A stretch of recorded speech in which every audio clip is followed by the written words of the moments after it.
บัณฑิตวันเงียบเมื่อใดใครรู้มั่งขอเชิญฟังทางนี้จะเฉลยจะเอ่ยเอื้อนวาจาให้ฟังเสบยเพื่อเปิดเผยว่าบัณฑิตเงียบยามนี้เงียบยามถูกเขาติเงียยามถูกเขาติฉินและนินทา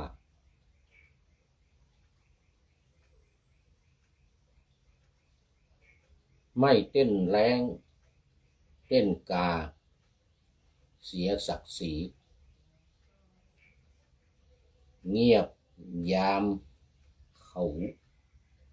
สรรเสริญเพลินชีวี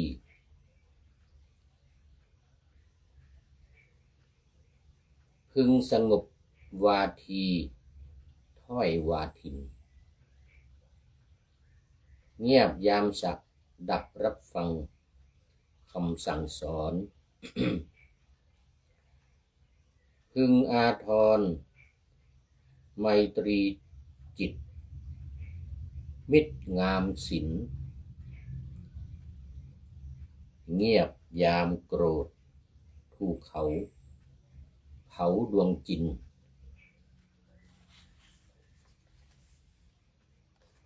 เมธาวินสังวรพจน์และอดทนเงียบยามเมื่อปราชัยและพ่ายแพ้อย่าอ่อนแอผิดหวังนั่งหมองหม่นเงียบยามประสดชัยชนะชื่นกมลอย่าเบ่งตนอย่าเบ่งตนอวดเก่งไม่เกรงใจเงียบเชียบยาพูดไปสองไผ่เบี้ยพึงนิ่งเสียตำลึงทองผ่องสดใสเงียบเจริญสติมั่นปัญญาไวเรืองอุไรไตรสิกขาปัญญาญาณขอถวายความนอบน้อมแด่พระรัตนตรัยมีพระพุทธเจ้าเป็นต้นขอถวายความเคารพพระมหาเถระพระเถรานุเถระเจ้าคณะพระสังฆาธิการทั่วโลกมีพระเดชพระคุณพระธรรมเสนาบดีเจ้าคณะภาค7วัดพระธาตุดอยสุเทพเป็นต้นและขออำนวยพรแด่ท่านผู้ฟังท่านผู้ชมสาธุชนพุทธบริษัททั้งหลายวันนี้รายการนาวาวังทองของวัดพระธาตุดอยสุเทพออกอากาศทางสถานีวิทยุ2 แห่งคือสถานีวิทยุพระพุทธศาสนาแห่งชาติและจริยธรรมวัดพระธาตุดอยสุเทพระบบ FM 96 เมกะเฮิรตซ์มีพ่อครูวันลบนามวงพรหมเป็นผู้อำนวยการอาจารย์พระมหาประสิทธิ์ประสาธิโกเป็นหัวหน้าสถานีและอาตมาภาพพระครูปริยัติยานุศาสตร์เป็นผู้บรรยายเป็นประจำในวันศุกร์เสาร์และอาทิตย์เวลา7:30 นาทีและวันศุกร์กับวันเสาร์เวลา13 ถึง 14 นาฬิกาภาคบ่าย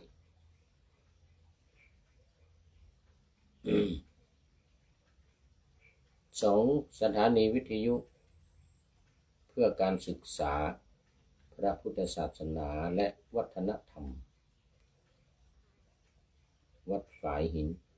ตำบลสุเทพอำเภอเมืองจังหวัดเชียงใหม่มีพระครูสมุวิสุวัตวรกิจโจเป็น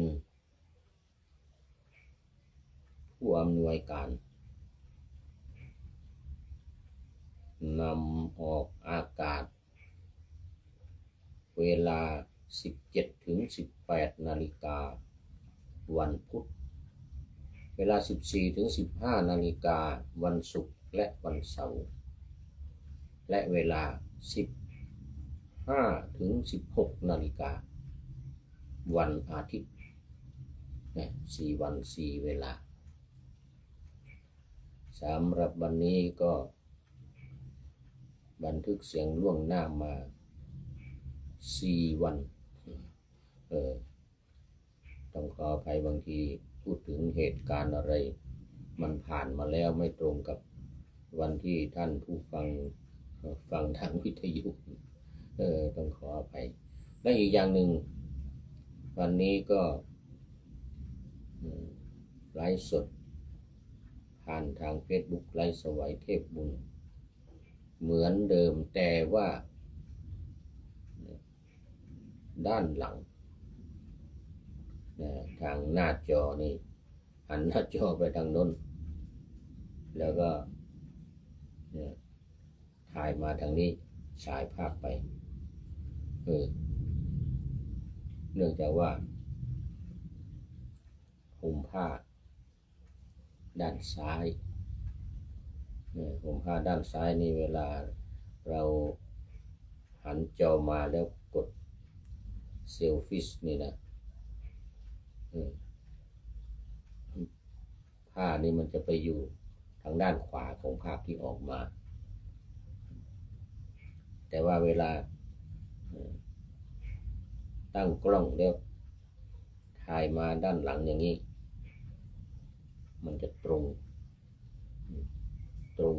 เวลาภาพออกมาก็อยู่ด้านซ้ายเหมือนเดิมอย่างนี้แต่นั้นเวลาจะไลฟ์สดโดยไปอยู่หน้าจอนะจะต้องห่มผ้าด้านขวานี้ห่มผ้ามาด้านขวานี้แล้วภาพออกมาจะเป็นด้านซ้ายนะดังนั้นก็วันนี้ห่มผ้าตั้งแต่เช้าขึ้นบนวิหารแล้วก็ผ้าสีเหลืองเนี่ยวันนี้ต้องใส่สีเหลืองเนื่องจากว่าผ้าสีราชนิยมสีกลับมันไม่ได้ซักกำลังวันพรุ่งนี้ก่อนถึงจะซักก็เลยต้องเอาสีเหลืองสีส้มเนี่ยสีเหลืองส้มที่มาใส่เหลืองทองมาใส่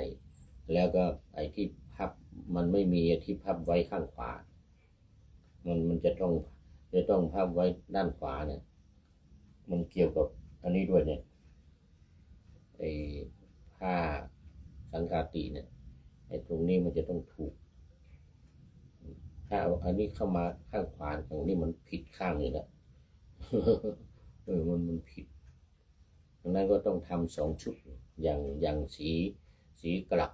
สีราชนิยมนะทำไว้2 ชุดหนึ่งประจำข้างขวาชุดหนึ่งประจำข้างซ้ายเวลาขึ้นไปทำวัดสวดมนต์เวลาขึ้นไปบนวิหารก็ใส่ข้างซ้ายเวลามานั่งไลฟ์สดก็ต้องเอาที่พับไว้ข้างขวานะมาใส่พับไว้ข้างขวามาใส่แต่นี้สีเหลืองทองนี่มีข้างเดียวมีพับไว้ข้างซ้ายอย่างเดียวนี่มันจะเกี่ยวกับไอ้ที่ปีกที่ออกมานี่นะถ้าเอาไว้นี่มาใส่ดังนี้เนี่ยปีกที่ออกวันนี้มันไม่มีเนี่ยมันไม่มีปีกเนี่ยนี่เรื่องมันดังนั้นก็ต้องขออธิบายให้FC ที่คอมเมนต์เข้ามาแต่ว่าไม่ได้อ่านเพราะว่าอยู่หลังไม่ได้อยู่หน้าจออยู่หลัง อยู่หลังโมบายมือถืออยู่หลังโมบาย มองไม่เห็น ดังนั้นท่านที่เข้ามาอาทิกัลยาณังก็ก็ถือว่าได้เข้ามาในเบื้องต้นตั้งแต่ไก่ไม่ทันหูสุริโยไม่จับบอกว่าในเฉพาะประเด็นคุณหลวงพ่อที่สงึมลำชาติบุรีรัมย์เดี๋ยวนี้อาจจะเข้ามาแล้วก็ได้บางทีก็ นาทิกัลยาณังบางทีก็มัชเชกัลยาณังเข้ามาในท่ามกลางแล้วบางทีก็ปริโยสานกัลยาณังเข้ามาในที่สุดก็ถือว่าโมทนาขอบคุณกับทุกท่านที่คอมเมนต์เข้ามาไม่ได้อ่านชื่อนะขออภัยนะบางทีอาจจะถามอะไรมานะก็ต้องขออภัยไม่ได้ตอบหรือพูดอะไรเกี่ยวกับบางทีท่านผู้พันนเรศก็อาจจะพูดถึงเรื่องของการจั่วหัวบ้างพูดถึงเรื่องธรรมะที่นำเสนอบ้างนะก็ท่านผู้ชมก็อ่านกันไปก็แล้วกันผู้พูดนี่ไม่ได้อ่านนะต้องขออภัยด้วยเอาละทีนี้ก็เข้ามาสู่เนื้อหาสาระของธรรมะประจำวันนี้กันเลยแต่ว่าขอประชาสัมพันธ์อีกหน่อยเนื่องในวันวิสาขบูชาคือวันเดินเขาเรียกว่าวันเตียวขึ้นดอยประเพณีการเตียวขึ้นดอยในวันที่30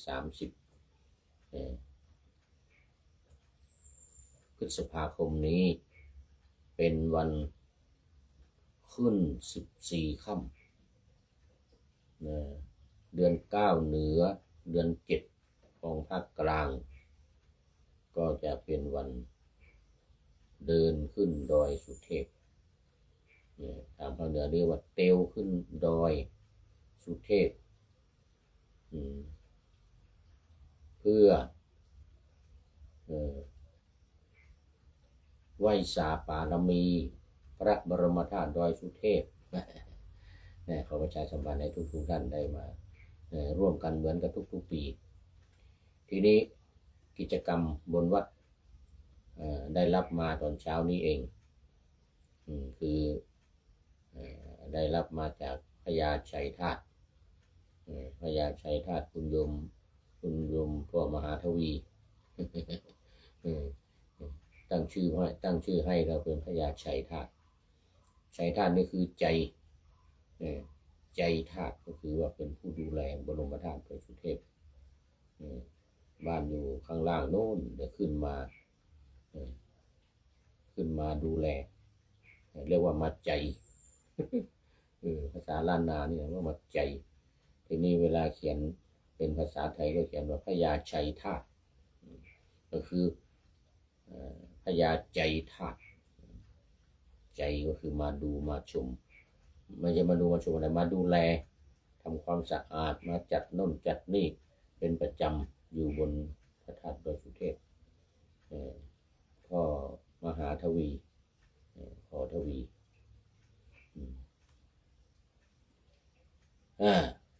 แจ้งมาว่าระหว่างวันที่25ถึงวันที่29จะมีการเจริญพระพุทธมนต์10 รูปตอนเช้าก่อนเพล9 โมงครึ่งก็เชิญชวนญาติโยมได้มาร่วมกันเป็นเจ้าภาพมาร่วมกันเป็นเจ้าภาพเนี่ยถวายจตุปัจจัยทายทานเป็นเวลา5 วัน5 วันก็คือวันที่25ถึง29เวลา9:30 นาทีเป็นต้นไปเป็นการเจริญพระพุทธมนต์เนื่องในวันวิสาขบูชาแล้วก็เป็นการสมโภชน้ำสงฆ์ พระบรมธาตุดอยสุเทพน้ำสงฆ์พระราชทานจากพระบาทสมเด็จพระเจ้าอยู่หัวดังนั้นจะได้นิมนต์พระมาจากตามเจ้าคณะพระสังฆาธิการที่มีพัดยศเป็นพระครูฐานาหรือเป็นพระครูสัญญาบัตรเป็นเจ้าคุณอย่างท่านเจ้าคุณสิริวชิรานุกูลอย่างนี้ท่านพระครูท่านเจ้าคุณสุธีวชิระบัณฑิตอย่างนี้ท่านอาจารย์พระมหาอาทิตย์วัดอินทขินอย่างนี้เป็นต้นนะแล้วก็นี่เจ้าคณะอำเภอหรือรองเจ้าคณะอำเภอเจ้าคณะตำบลที่มีพัดยศมีตำแหน่งแม้แต่เป็นตำแหน่งเขาเรียกว่าฐานาก็ตามพระครูฐานาพระครูปลัดพระครูใบดีกาพระครูสมุ ฐานาของพระราชาคณะรูปนั้นรูปนี้อย่างนี้นะหรือไม่กับพระใบดีกาพระสมุไม่มีครูก็มีอย่างชั้นสามัญเนี่ยนะเป็นเลขานุการไม่ใช่เลขานุการเป็นพระเขาเรียกว่าเป็นฐานาเป็นพระครูฐานาก็ได้ขอให้มีพัดยศของในหลวงของในหลวงมาเพราะว่ามันเป็นการสมโภชน้ำสงฆ์พระราชทานของพระบาทสมเด็จพระเจ้าอยู่หัวตั้งแต่วันที่25ถึงวันที่29แล้ววันที่30ก็เป็นวันเดินขึ้นดอยวันที่31ก็เป็นวันส่งน้ำพระราชทานวันที่30นั้นไปอัญเชิญมาแห่น้ำสงฆ์พระราชทานเรียกว่าอัญเชิญน้ำสงฆ์พระราชทานปกติก็อยู่บนวัดนี่แหละแต่แล้วก็เอาลงไปที่ลานครูบาเจ้าศรีวิชัยก็แห่ขึ้นมาอัญเชิญขึ้นมาเป็นพิธี เป็นพิธีแล้ววันที่31ก็เป็นวันส่งน้ำพระราชทานจากพระบาทสมเด็จพระเจ้าอยู่หัวอย่างนี้เป็นประจำทุกปีช่วงแรกก่อนมันจะมีอยู่2ช่วงคือหลังจากวันวิสาขะไปแล้วเป็นอัฐมีบูชาอีก7วันอันนั้นก็เดี๋ยวยังโปรแกรมตารางยังไม่ออกมาตามปกติก็จะมีการสวดเขาเรียกว่าสวดพุทธมนต์ทักษิณานุปทานสวดพุทธมนต์ก็คือสวดมัตติกาบางสุกุลเนี่ยนะสวดธรรมนิยามบ้างสวดมัตติกาบ้างนะอย่างเงี้ยตั้งแต่แรม1 ค่ำไปจนถึงแรม7 ค่ำตอนกลางคืนอันนี้เป็นขาวดำงานขาวดำพระบรมศพของพระพุทธเจ้าทักษิณานุปทานสวดพุทธมนต์เนี่ยเขาเรียกสวดพุทธมนต์ธรรมนิยามตอนกลางคืนเวลา1 ทุ่มเป็นต้นไป1 ทุ่มถึง2 ทุ่มเนี่ยเรานี่ทุกวัน7 วันแรม1 ค่ำถึงแรม7 ค่ำแล้วแรม8 ค่ำวันอัฐมีก็เป็นวันพระราชทานเพลิงพระบรมศพของพระพุทธเจ้าของพระบรมศพของพระพุทธเจ้าแต่ว่าตอนนี้โปรแกรมยังไม่ออกมายังไม่มีประชาสัมพันธ์พูดให้ฟังว่าทุกปีที่ผ่านมาเป็นอย่างนี้แต่ว่าเดี๋ยวมันจะต้องมีกำหนดการออกมาก่อนแล้วจึงจะได้นำมาประชาสัมพันธ์เอาละตอนนี้ก็จะหมดเวลาจะหมดเวลาเดี๋ยวกัน มีอีกหน่อยก็คืออันนี้วันกตัญญูนะวันกตัญญูของวัดป่าแดงมหาวิหารอันนี้ประชาสัมพันธ์มาหลายวันละวันที่26นะที่เอาวัดธาตุขึ้นก่อนก็เพราะว่ามันเป็นวันที่25ถึง29ต่อมาก็จะเป็นวันที่26นี่นะวันที่26ก็เป็นวันกตัญญูเนื่องในวันคล้ายวันเกิดคล้ายวันเกิดของคล้ายวันเกิดของพระเดชพระคุณหลวงพ่อพระครูโคสิตปริยัตยาภรณ์วันที่26พฤษภาคมนี้9 นาฬิกาเป็นต้นไปก็จะมีการเจริญพระพุทธมนต์สืบชะตาหลวงถวายพระเดชพระคุณหลวงพ่อพร้อมกับพระภิกษุสงฆ์สามเณรในวัดป่าแดงแล้วก็ศรัทธาญาติโยมวัดป่าแดงศรัทธาญาติโยมวัดป่าแดงด้วยก็ขอประชาสัมพันธ์ให้รับทราบโดยทั่วถึงกันเอาแล้วตอนนี้ก็เข้ามาสู่นี่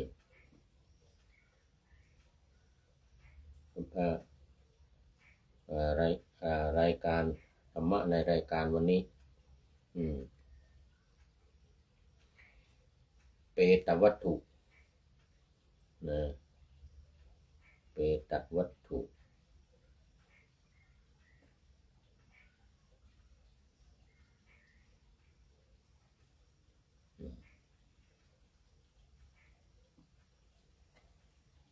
วันนี้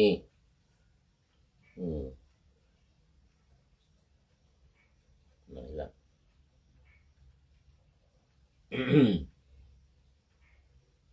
โอ้อินเทอร์เน็ตขัดข้องเสียแล้วอินเทอร์เน็ตขัดข้องเสียแล้วเมื่อวานนี้สังสารโมจกะสังสารโมจกะเปติวัตถุสังสารโมจกะเปติวัตถุ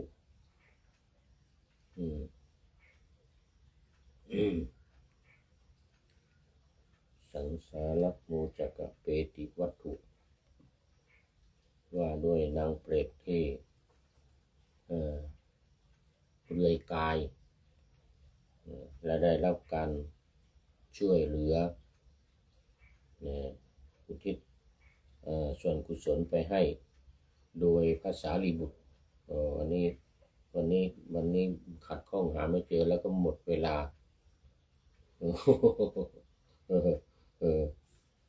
ขัดข้องหาไม่เจอหมดเวลาเรื่องของการทำบุญผลบุญอุทิศส่วนกุศลไปให้หรือตัวเองทำไว้ในขณะที่เป็นคนเป็นมนุษย์แล้วก็ไปเสวยผลในวิมานต่างๆในเปรตต่างๆในบนสวรรค์หรือบางทีก็ลงไปในนรกเนี่ยนะอะไรตอนนี้ขัดข้องทางเทคนิคเรียกว่าขัดข้องทางเทคนิคก็พอดีเวลาหมดพอดีขัดข้องทางเทคนิคพอดีเลยไม่เป็นไรเดี๋ยววันต่อไปก็ค่อยว่ากันอินเทอร์เน็ตนี่มันขัดข้องมาดูวันนี้ก็ไม่รู้ใครเนาะอยู่เข้ามาในท้ายเป็นปริโยสานะกัลยาณังงามในที่สุดอันนี้ขอโมทนาเป็นอย่างยิ่งมาดูข้อคิดท้ายรายการวันนี้ได้จากผู้ใดหนอแลโอ้พระสิทธิวัชรบัณฑิตเป็นผู้ประพันธ์ พระสิทธิวัชรบัณฑิตนะปรพันธ์เขียนไว้เรื่องของความเงียบการเงียบ เรื่องการเงียบบอกว่าบัณฑิตควรเงียบเมื่อใดใครรู้มั่งนะขอเชิญฟังทางนี้จะเฉลยจะเอ่ยเอื้อนวาจาให้ฟังเสเบยเพื่อเปิดเผยว่าบัณฑิตเงียบยามนี้ เงียบยามถูกเขาติฉินและนินทาไม่เต้นแรงเต้นกาเสียศักดิ์ศรีเงียบยามเขาสรรเสริญเพลินชีวีพึงสงบวาทีถ้อยวาทินเงียบยามสะดับรับฟังคำสั่งสอนพึงอาทรนับไมตรีจิตมิตรงามศิลปะนะเงียบยามโกรธถูกเขาเผาดวงจินคือดวงใจเมธาวินสังวรพจน์และอดทนเงียบยามเมื่อปราชัยและพ่ายแพ้อย่าอ่อนแอผิดหวังนั่งหมองหม่นเงียบยามประสบชัยชนะ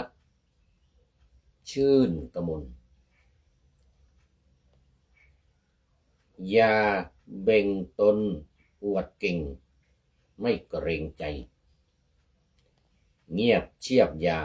พูดไปสองไทยเบี้ยพึงนิ่งเสียตำลึงทองส่องสดใสคือถ้าไม่เงียบถ้าพูดไปก็สองไทยเบี้ยก็หมายถึงว่าไม่ได้อะไรนะแต่ว่าถ้าเงียบเสียได้ตำลึงทองเงียบเจริญสติมั่นปัญญาไวเรืองอุไรไตรสิกขาปัญญาญาณต้องขอขอบคุณพระเดชพระคุณพระท่านเจ้าคุณพระสิทธิวัชรบัณฑิตไว้ณที่นี้เป็นอย่างยิ่งขอนำนาวาวังทองไปก่อนแล้วจะย้อนมาใหม่ในวันหน้าคือวันพุธศุกร์เสาร์อาทิตย์ตามตารางเวลาที่วางอยู่ข้างในเป็นธรรมะจากพระราชวังเป็นนาวาโด่งดังสว่างไสวเป็นทองคำล้ำค่ากว่าสิ่งใดชุบชีวิตจิตใจให้ใสงามขอเชิญท่านทั้งหลายนำไปท่องตามคุณของพระรัตนสามพุทโธเมนาโถธัมโมตามสังโฆเมนาโถยามภาวนาว่าบ่อยๆซ้ำๆจำในจิตจนมันติดในใจไม่หายหน้านอนนั่งยืนเดินจำทุกเวลาตั้งแต่ตื่นขึ้นมาถึงหลับไปขอทุกท่านได้ผลจากปฏิบัติได้กำจัดความทุกข์พบสุขใสพลันปลอดโปร่งโล่งสบายทั้งกายใจอยู่ที่ใดใจสงบพบนิพพานขอเจริญพร